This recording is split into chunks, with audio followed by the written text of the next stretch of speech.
What's going on, everyone? This is Brian Turner here with the No Stress Midwest podcast. We are in season 6. I know I say it every episode, but I'm still just kind of shocked that I've recorded this many seasons or that people keep coming back as guests. For this season, we've talked about it before. We're doing more of the front office and the business side of the game. We've had one GM on already. We've got a second one. We've got Haley Carter here with Orlando Pride in the NWSL. Haley, how's it going? Good. I'm great. Thanks for having me. No, thank you for being a guest. I always like to start off all of the podcasts and kind of go into like how we've met. And I was thinking about you and I have to think it was at a convention, For sure. a United Soccer Coaches convention. Yeah. But I also feel like the ones I've been to have been so many people that I've met, ones who I'm meeting, ones who I haven't seen in a while, that sometimes it kind of runs together. But I'm glad that you agree with me that was Yeah, it. for sure it was a convention. And Okay. conventions like you and 10,000 of your best friends. So And everywhere you go, everywhere you yeah, go, you meet someone or you know someone. yeah. So any plans on Anaheim this year? Or are you going? Or are you going to I mean, of be? course we have the draft. The draft will be there Oh, on yes, that's right. Friday That's night. right. There we Yeah. go. Friday night. Well, We've got some league meetings, the draft. It's going to be a good time.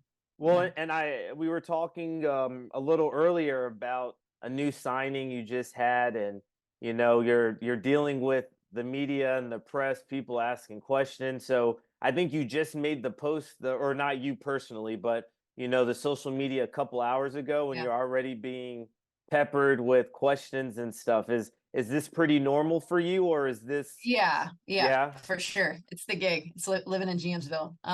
We yeah, have a pretty good PR team though, so for the most part, they filter out a lot of the stuff that comes from the media. But of course, I've been in the game for a bit, so so a couple journalists and friends will reach out and try to get some try insight. to get the inside information. Yeah, yeah, for So sure. you said that you've been in the game for quite a while. Right now, we know your role, right? The GM, general manager at Orlando Pride. But kind of talk to us about how you got to that level. Um, I know you didn't just wake up and say, "Hey, I'm going to be a GM." Boom. So kind of talk to the guests and kind of how did you get there? What were some of the steps? When did you realize that? You wanted to stay in the game, you wanted to be in the office. Kind of just fill us in a bit. I, a lot of people are familiar with my story, but if you're not, I went to college at the Naval Academy. I was recruited to play college soccer there. Mhm. And after I graduated from there, I commissioned into the Marine Corps and spent close to 8 years on active duty in the Marine Corps and went to Iraq a couple of times. Was very fortunate to be able to continue playing. I played all armed forces soccer a handful of times and played while I was on deployment. It was a stress release to be able to get out onto a field and play and pick up tournaments and with Iraqi interpreters, folks that we worked with. And when I transitioned out of the Marine Corps, I took a job in Austin, Texas. I was a logistics officer in the Marine Corps. So my first job out, I was working in procurement. It was a pretty easy transition. Yeah. And about 6 months after I got out, the Dash were announced and Randy and I connected because I knew they were going to need more goalkeepers and Mhm. he did need more goalkeepers. So, I went into preseason with them in 2014. I had a job that could work remote before working remote was Before cool. it was before it was the normal. That was Yeah. yeah. And the vast majority of the people that I supported in my full-time job were overseas. And so it didn't matter where I was based out of. So Mhm. I played with the Dash 14, 15, and 16. And I relocated my family from Austin to Houston after the first season. Because there was a lot of commuting. I have a son who's about to turn 12 now, and he was really little at the time. So ensuring I was getting time with him was really important. And when I was in Houston, I was living with my parents. And when you're in your 30s and have had a mortgage and 2 car payments and a few full-time jobs, you're like, You're I not don't think trying my to do mom's doing that. well enough for Yeah, me. yeah, you're not trying to do So that. Yeah, so I made that transition, and then I was coaching as well while I was playing, and I was, working with a couple of different collegiate programs as a volunteer assistant, coaching ODP in the youth space, and then, transitioned into working internationally in my last year of playing professionally. I got in with the Afghan women's national team. I was their assistant coach for several years and have worked as a goalkeeper coach with a couple of other countries as well. Um, and I got my MBA while I was in the Marine Corps. I thought that was an important tool to get, and I had the time between deployments to work on it. So I got my MBA through the University of Liverpool, and then when I got out of the Marine Corps, and it drives me nuts when people don't use their benefits. Yeah. And I had my GI Bill benefits available to me, and so and after I transitioned out of playing professionally, I was already coaching overseas. I made the decision to go to law school. I wasn't going to go to med school, and I needed to use my GI Bill for something. And Right. I had friends that, had told me that law school, whatever it is that you do, will make you better at it. And I also learned in my journey with the Afghan women's national team, and even with my teammates in Houston in the early days of the league, that advocacy mattered, whether it was for players or even coaches. Advocacy in the women's game has been at a premium. And so being an attorney and having a background in law to be able to understand, some of the labor and employment landscape that we navigate both as players and coaches is important. So I went to law school. I Super casually, LSAT, woke up in just law like, school yeah, and said, what else? I wanted I had some time, I had some money. Let's go to yeah. law school. I have to say, with the GI Bill, you get a housing stipend while you're in school. So it was actually a Oh revenue man. generating exercise for me. So my classmates that I went to law school with are in $100,000 of debt, and I wound up making money on the You're chill, enterprise. right? You're So chilling. Yeah, look at that. yeah. Sat for the bar, practiced law for a little bit, was licensed and still licensed in Texas and the state of Washington as well. Okay. Um, and then, maybe about a year after getting through all of that and practicing law for a little bit, still working full time, I started interviewing with various clubs for GM positions, and I will tell you, I was extremely frustrated with the level of individuals that were being hired for GM roles in the earlier days of the league. Mm-hmm. And if you follow me much on Twitter or social media, I haven't been quiet about it. I've been For pretty sure. outspoken about Yeah. it. Yeah. It was just very frustrating to me to see individuals who are qualified get passed over for roles like that. They're important roles. And I think the reckoning that the NWSL went through and over 2021 and 2022 Yeah. is I was gonna indicative say. of how important those roles are.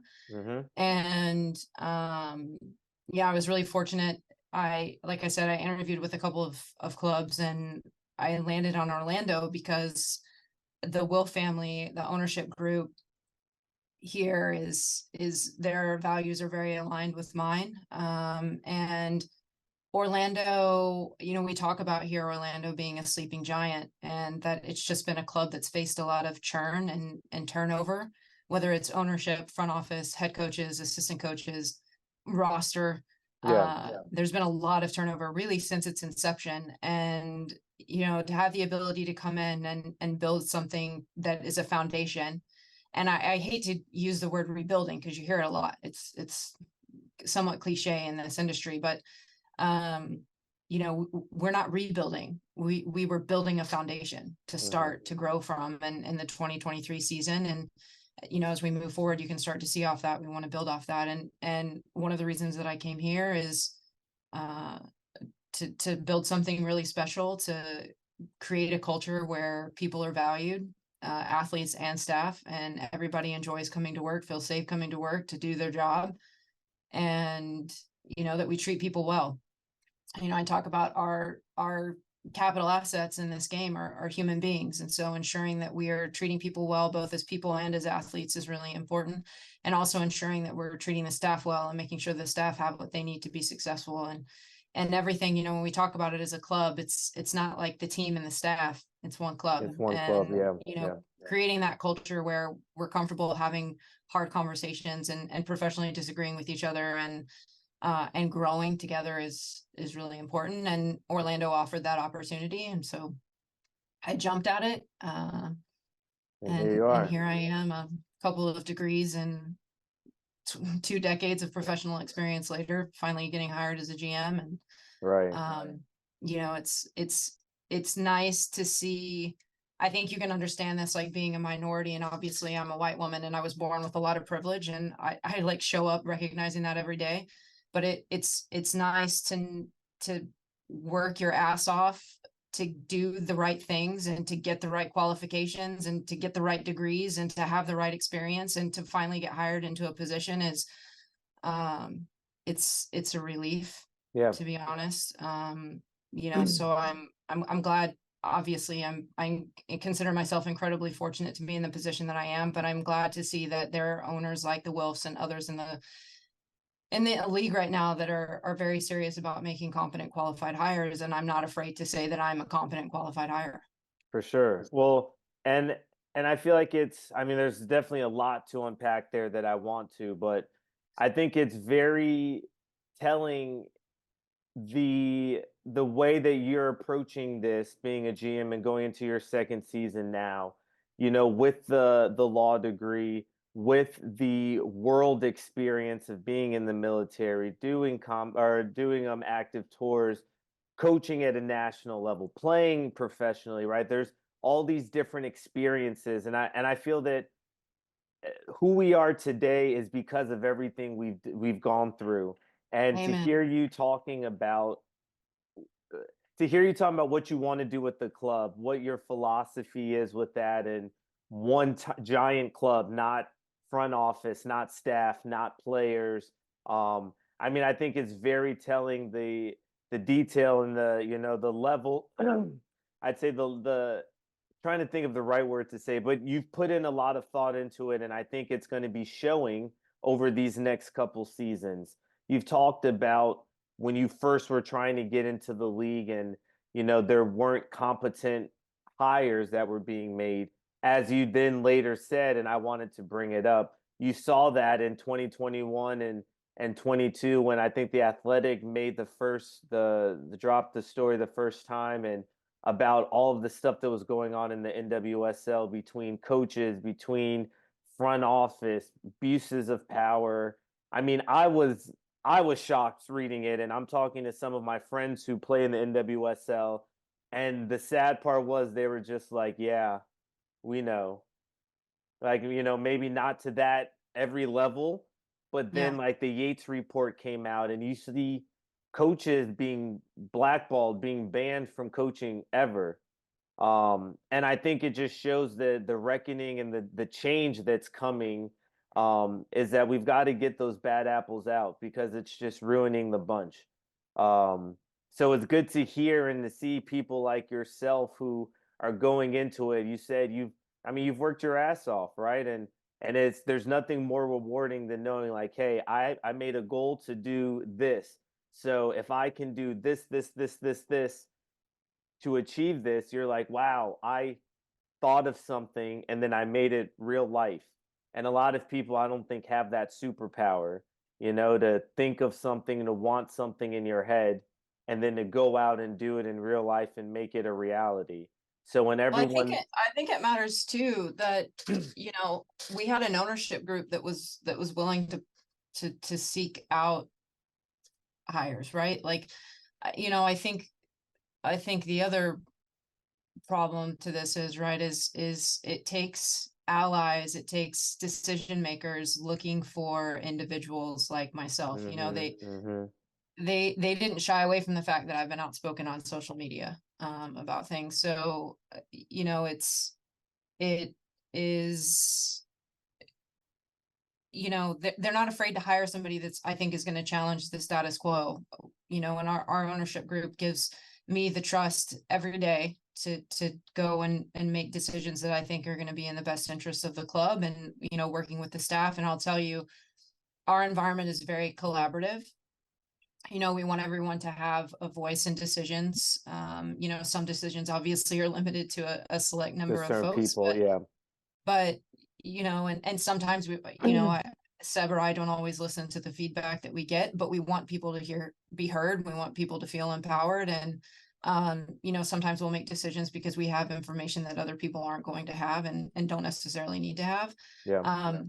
But everything is very collaborative except for accountability, right? Like accountability always rests with me. So, when things go well, like credit is shared here. And when things don't go as optimally as they should, like that rests on me and me alone. And I'm very serious about that. I'm also very outspoken about that. And so, we've got an environment, like I said, where everybody feels comfortable disagreeing with each other, doing it professionally, but having hard conversations. And like Seb and I, for instance, we just made two player signings announcements yesterday and today, Angelina and Luana. And I will tell you that in the year that I've been here, Seb and I have probably gone through over 70 players that we've looked at and researched, and really spent a lot of time discussing whether or not we want to bring them into the environment. And Seb and I, we just sort of have an agreement that both of us have to be a yes. Yeah. And if one of us is at no, then it's a no. And because we've just found that we're not setting ourselves up for success or the players up for success if one of us wants to bring a player in and the other one doesn't. Yeah. Right. And I'm a big believer in your head coach has to have input and say over your roster, because ultimately they're the ones who are responsible for finding success on the field.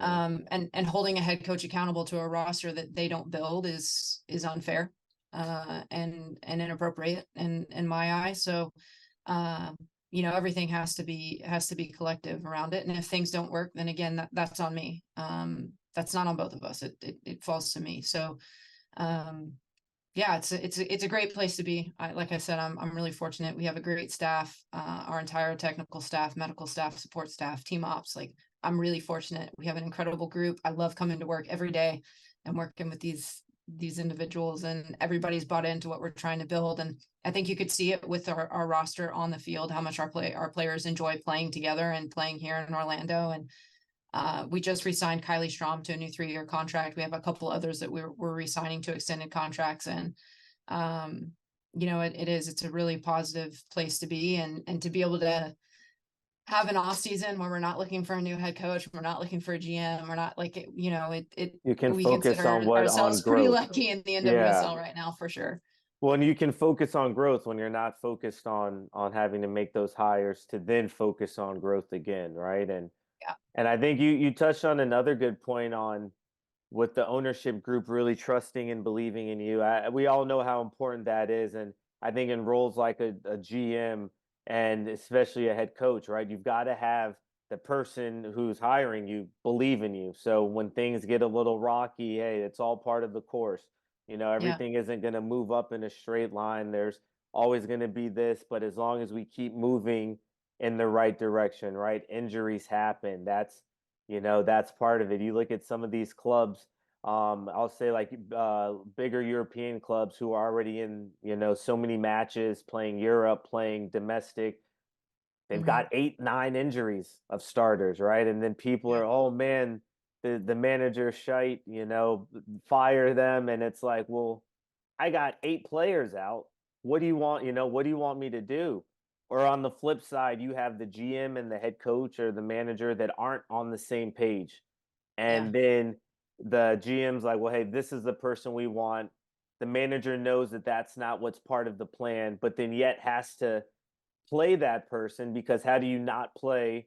Like it's just so much. So it's good to hear the trust that you and Seb have together, and the conversations you have on both being in agreement to bring a player in that is right for both the club, but then also for the team and for what matters, those results.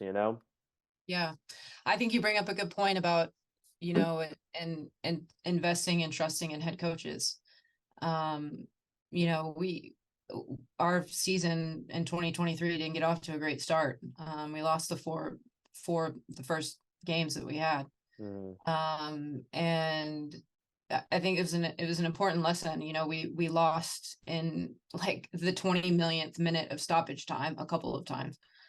We dropped points, but the I remember sitting down with Seb at the beginning of the season. You could tell he was stressing a little bit because it's like You 4 lose games in a four, row you that lose the first four lost, right? matches. Yeah. And having a couple conversations with him about that, and supporting him and ensuring that he knows that he's invested in. I'm a big believer in, you got to give a head coach at least a season. Um, A and transfer anything short of that, cycle, a way to bring it, yeah, yeah. the season doesn't happen fast enough. So you got to give them that time, and you got to invest in first time head coaches like Seb. You got to spend the time working with them and helping them grow and mentor and make sure that they feel invested and supported in. If you're going to hire a new head coach like that, like you're obligated to do that. And I feel like if you hire a new head coach and you don't make those investments, well, that's a reflection of the club. It's not a Hmm. reflection of the coach. Hmm. And so that's been a really important message, for me to communicate with Seb, for our owners to communicate with Seb, and to the entire staff, and to me as well, right? I mean, Yeah. technically, it's my first year as GM as well, and I've been around the league a long time, and I understand the inner workings of the league, and I have all of that, but it's my job to ensure that Seb is feeling supported and invested in, and is getting the resources that he needs, like I said, to be successful, um, and that matters. I don't think we've always seen that across the league. And I always look Agree. back on Laura Harvey's first season Hmm. in Seattle, and she didn't win very many games, and it took a while for her to find a win. But you look back on it, and Bill Predmore continued to invest in her, and look at where she's at now. So that investment and support and willingness to give head coaches the space to grow is important. Yeah. That's not to say that this isn't professional sports, and And sometimes results. hard decisions Yeah. have to be made. Yep. But it's just a little bit insight into how I approach things personally, and how we sort of look at things as a club here. And Yeah. Well, it's important, like you said, you've got to invest, you've got to believe. You see these managers, especially on like the Premier League, go through two managers, three managers sometimes in a season. Like, yeah, what are you really expecting someone to accomplish by, saying, oh, you just come in and win right away with the team you didn't select, having to probably change formation, playing style, making the difficult decision that some starters previously aren't starting or playing anymore.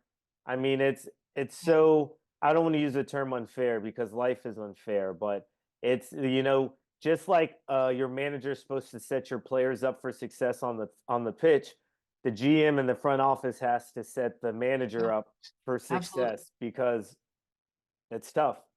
yeah, So absolutely. so what's it like? You've been in the around the women's game professionally, not just here domestically, but overseas for probably the last, 10, 15 years or so. How have you seen the landscape change, not just through the NWSL, but with women's soccer in general?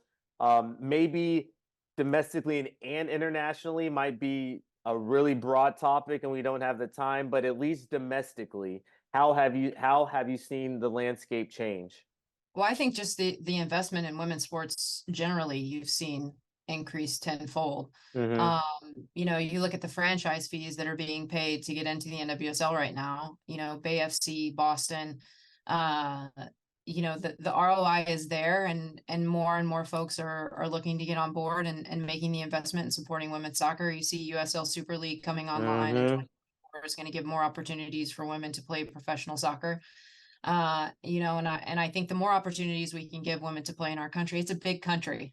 It is a It's a big lot of country, yeah. players. I think And more, there's more women soccer players do solely based like on the collegiate landscape. But there's only yeah, one domestic league for them to play in, which, yeah, is backwards. But as you said, Super League, USL are getting on that. But yeah. So I think to see that, and to see that level of investment and interest is pretty indicative. I do think internationally it matters as well to the conversation. You look at the World Cup final increasing the number of teams, the fact that an additional team from Oceania, for instance, was able to compete, that we're getting additional teams from nearly every confederation getting in, matters, because when they have the opportunity to play for a spot to get in, then they're making the investments. And when they Mm-hmm. make like, it's almost like Field of Dreams, you know, if you Yeah, build it, they'll they'll come. come. Yep, for sure. But you have to create that opportunity for them to feel incentivized to make that Mm-hmm. investment. And it's an unfortunate place to be, but it's also a reality. Like, soccer is a business. And so Yep. getting FIFA member associations to make the investment on the women's side sometimes comes with the having the incentive that they get the opportunity to compete for a spot in a major tournament final. Yeah. And so, you know, that's exciting to see, because that means that markets that traditionally haven't invested in women's football are starting to make the investment, and those women are starting to get more and more access and visibility to other markets overseas. You know, Mm-hmm. we brought 2 Fijian players in during the World Cup window just to get them on trial this year, so they could see what a professional environment was like in the US. And where they're not quite ready to compete at an NWSL level yet, I have no doubt they could get picked up for USL Super League and do wonders there.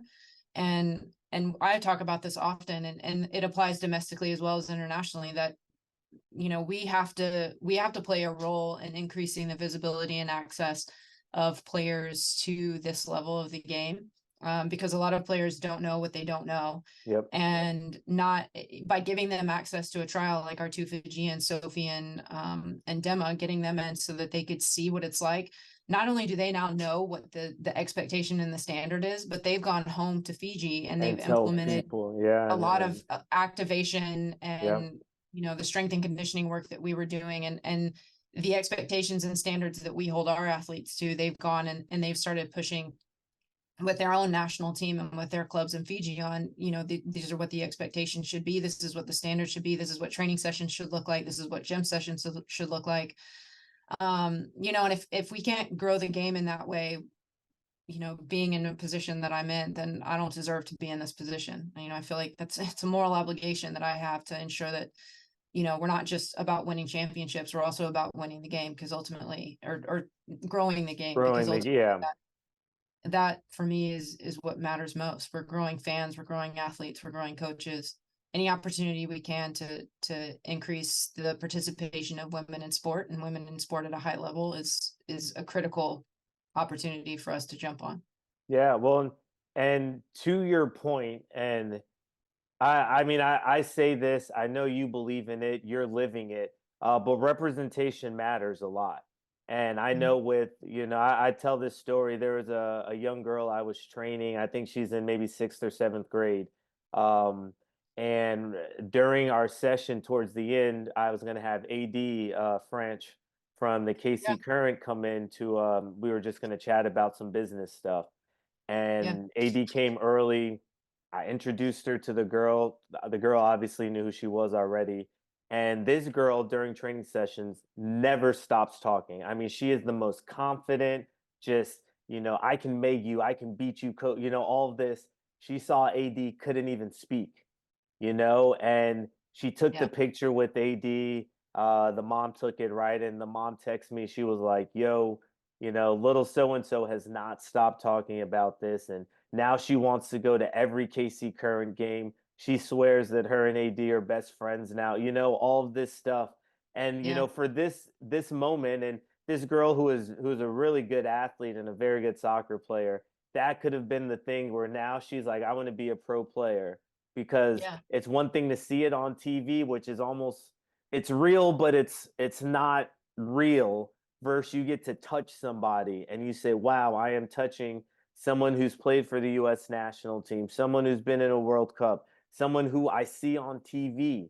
You know, and to your point, you being a GM and filling in that role. I feel like so many times it was always a male dominated thing. Everything just had to be a guy coaching because only men know how to yeah, coach, or only men know how to run a business or own a, you know, and now you coming in and saying, "Hey, I can do this, right? Women can do this." Now, the next young girl who's like, "Okay, maybe my soccer career isn't going to pan out professionally, but I know that I could be in the front office because Haley Carter's in there." You know, so she can do it, I can do it. You know, she's telling me how she got there. Um, so it's so important. You know, as a youth player, I never had a black head coach for any sport. You know, and so I grew yeah, up. Now you look at in the MLS, you have Wilfred Nancy, and congrats to him for just winning Big MLS time. Cup. Yeah. But to me, what's upsetting is everything is so much based around, oh, the first black head coach won in the MLS, but instead of the only black head coach that's in the MLS right now won. Yeah. There's one. I think Yeah. there's maybe two or three, a handful in USL Championship and League One. Yeah. So it's like the conversation, depending on how it's worded, can be great. And yes, I'm not taking anything away from Wilfred, because winning an MLS Cup in general, winning a trophy is huge. Yeah. But I feel like Yeah. how we're going about that conversation, it also matters. I think Yeah. Michael Neeson might be the only one on the national team, on the men's Yeah. side. So it's stuff like that where I see it, these little kids see it, but they've for a long time never saw it. And you don't Yeah. know what you don't know. You don't think you can do something if you don't see someone do it. It's tough. Yeah. Well, it's like what we talked about earlier, right? It's like I was saying about stakeholders and decision makers, hiring managers, that we have to be very deliberate and who we hire. And if you look at our staff, diversity is something that we value very much. We have Seb, Giles, Yolanda, and these are all excellent coaches in their own right. They're not token hires. Like, Yolanda's, I think, one of the best coaches in the country. Hmm. And being able Adams, to right? Yolanda Adams. Yolanda Thomas. Thomas. Thomas. Yeah, bringing Yolanda Thomas on for us was a big get. And what we talk about, like, and we've talked about this on the black coaches community and the women coaches community, that we get asked all the time, well, where are these minority coaches? How do we hire minority coaches? Well, you have to go out and find them. We're right Like, get off here. your ass Yeah, and we're go and right do the here. work. Yep.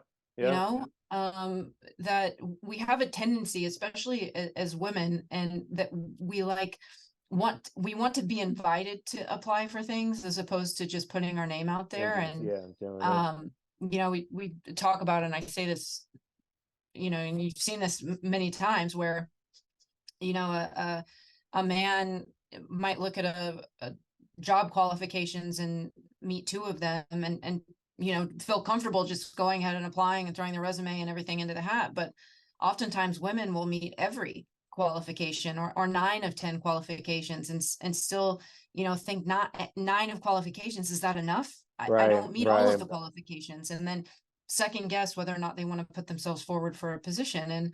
And so we have to do what we can to encourage more minorities to get in. But again, when you're in a position like mine, like, you have to do the work.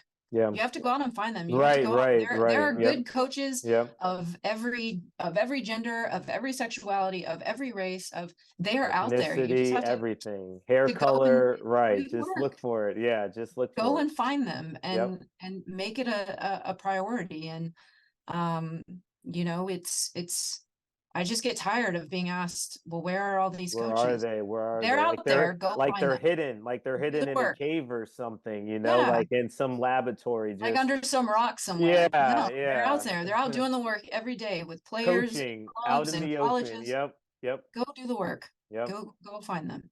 Yeah. Yep. No, I love it, Haley. And here's the thing, I knew having you as a guest was gonna be great for a lot of reasons, but I knew that we think about things a lot in the same way.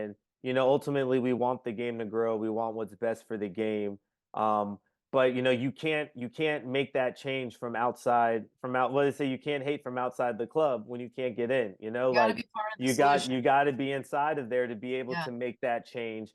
And it's people like you who are opening those gates for the next generation, for the first time head coach, for the female head coach or assistant coach getting in, for whoever that may be, for the two players from Fiji that you invited in, right? Someone's gotta be the one to open the gate and say, "Hey, give this a chance," right? I'm putting faith in you, and if you don't work out, it doesn't work out.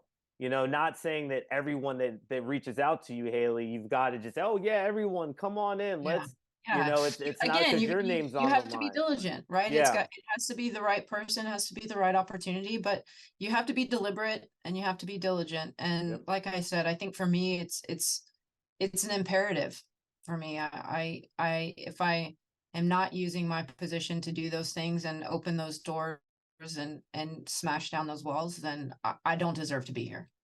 Yeah. No. Truly, I genuinely believe that I have no place being here if I'm not using my position to serve others and to serve the game. I love it. I love it. Well, Haley, we've got just a couple minutes left here. Is there anything that you'd like to end the podcast with? Any mic drop statement? Anything? Any predictions for the next season with Orlando Pride? Anything that you want to drop some new signings on here? How do you want to end this, Haley?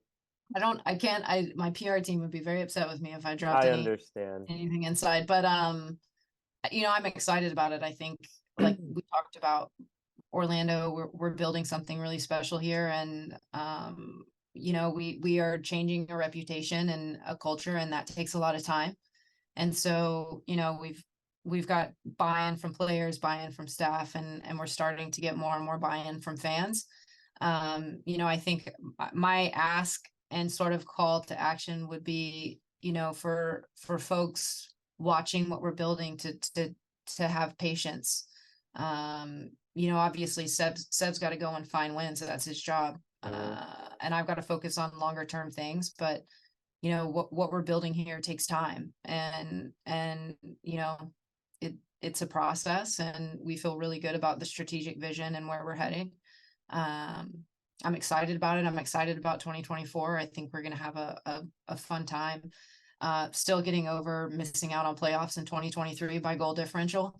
But that's the nature That's the game. That's why it's the NWSL, competitive. right? That's how it Yeah, works. you So, know. Yeah. but so many positive things for us to grow off of. And I think over time, the Orlando Pride of the past is gonna, we're gonna to shed that, and people are starting to realize that we're not messing around anymore. We're serious, and we're here to win championships, and we're here to build a culture where world-class athletes want to come and play, and world-class staff want to come and work.